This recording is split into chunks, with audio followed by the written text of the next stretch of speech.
श्री स्वामी समर्थ। चंद्रग्रहणामध्ये काय करावे? चंद्रग्रहणामध्ये गर्भवती महिलांनी कोणते नियम पाळावेत? चंद्रग्रहणामध्ये आपल्या गर्भवती महिलांनी काय करू नये? ग्रहण चालू असताना काय करावे? ग्रहणानंतर काय करावे? याचा हा व्हिडिओ तुमच्यासाठी घेऊन आले आहे, तरी ऐकायला विसरू नका। चंद्रग्रहण ही एक नैसर्गिक घटना आहे। हे तेव्हाच घडते जेव्हा सूर्य, पृथ्वी, चंद्र हे तिन्ही एका सरळ रेषेत येतात। त्यावेळी पृथ्वी सूर्य आणि चंद्राच्या मधोमध येते आणि पृथ्वीची सावली आपल्या चंद्रावर पडते। त्यामुळे चंद्र आपल्याला काळसर, तांबूस किंवा फिकट दिसायला लागतो। तर असं का होतं कारण समजून घेऊया। सूर्याचा प्रकाश थेट चंद्रावर पडतो म्हणून आपल्याला चंद्र दिसतो, पण पौर्णिमेला कधी कधी पृथ्वी सूर्य आणि चंद्राच्या मध्ये येते। अशा वेळी सूर्याचा प्रकाश पृथ्वीमुळे अडवला जातो, परिणामी चंद्रावर पृथ्वीची सावली पडते आणि यालाच आपण चंद्रग्रहण असं म्हणतो। तर चंद्रग्रहणाचे 3 प्रकार आहेत, पूर्ण, अंशात्मक आणि अपसव्य म्हणून आहेत। पूर्ण मध्ये काय होतं तर पृथ्वीच्या गाभ्याच्या सावलीत पूर्ण चंद्र जातो, अंशात्मक मध्ये थोडासा भाग जातो आणि अपसव्य मध्ये फक्त फिकी सावली चंद्रावर पडते। चंद्रग्रहणामध्ये आपण काय करावे तर चंद्रग्रहणामध्ये सूतक सुरू असताना साधारण 9 तासाच्या आधीपासून सूतक चालू होते। पूजा, हवन, भोजन हे असलं काय सगळं टाळायचं। गर्भवती महिलांसाठी तर खूप नियम आहेत याच्यासाठी। ग्रहण चालू असताना मंत्रजप आणि ध्यान करत बसायचं, धार्मिक ग्रंथ वाचायचं, भजन कीर्तन करायचं, शक्यतो उपवास ठेवायचा।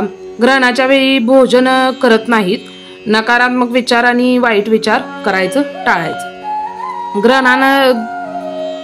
ग्रहणामध्ये गर्भवती महिलांसाठी ग्रहणाचे नियम काय आहेत तर भारतीय परंपरेनुसार ग्रहणाच्या काळात गर्भवती महिलांनी काही गोष्टी टाळायला पाहिजेत असे आधीपासून सांगितले जाते।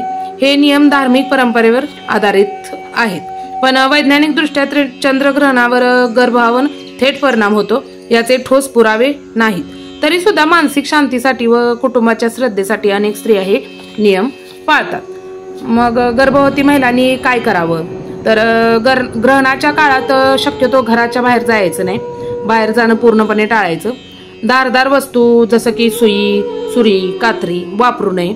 परंपरेत मान्यता आहे की त्यामुळे गर्भावर आरखडे पडू शकतात। ग्रहणाच्या काळात झोपणे, खाणेपिणे टाळायचं। सतत मंत्रजप, स्तोत्रपाठ, भजन, ध्यान करायचं। ओम नमः शिवाय, ओम चंद्राय नमः ह्याचा तुम्ही जाप केला तरी उत्तम आहे। पोटावर किंवा शरीरावर तुळस, दर्भ ठेवलं तर शुभ मानलं जातं। तर काय करू नये, नकारात्मक विचार करायचे नाहीत। शिवणकाम, स्वयंपाक, नखे, केस कापायचे नाहीत। ग्रहण चालू असताना कुठलंही शुभ कार्य किंवा पूजा करत बसायचं नाही, फक्त नामस्मरणच करायचं। ग्रहणानंतर आपण स्नान करून शुद्ध करायचं, देवपूजा करून गंगाजल शिंपडायचं, हलके व पचायला सोपे अन्न खायचे आणि दानधर्म करायचा। हे ग्रहणाचे नियम आहेत। ग्रहण पाहिले तर चालते का हे एक विषय असतोय। तर वैज्ञानिक दृष्टिकोनाने बघितलं तर चंद्रग्रहण पूर्णपणे सुरक्षित असते। त्यावेळी चंद्रावर पृथ्वीची सावली पडते, यातून कोणताही विकिरण बाहेर पडत नाही, म्हणजेच डोळ्यांना, शरीराला याचा अपाय होत नाही। म्हणून आजच्या वैज्ञानानुसार डोळ्यांनी चंद्रग्रहण पाहणे अगदी सुरक्षित ठरले। तरीही आपण गॉगल वापरला तर उत्तम, आपल्या मनाच्या शांतीसाठी। आपल्या परंपरेत मात्र ग्रहण काळाला अशुद्ध व नकारात्मक मानलं जातं, त्यामुळे गर्भवती महिलांनी ग्रहण बघू नये असे सुचवले। जुन्या काळातील त्यांचा मानसिक परिणाम होतो अशी समजूत आहे, तर ती आपण पाळली पाहिजे। जर तुम्हाला हा व्हिडिओ आवडला असेल तर आपल्या चॅनलला सबस्क्राईब करायला विसरू नका।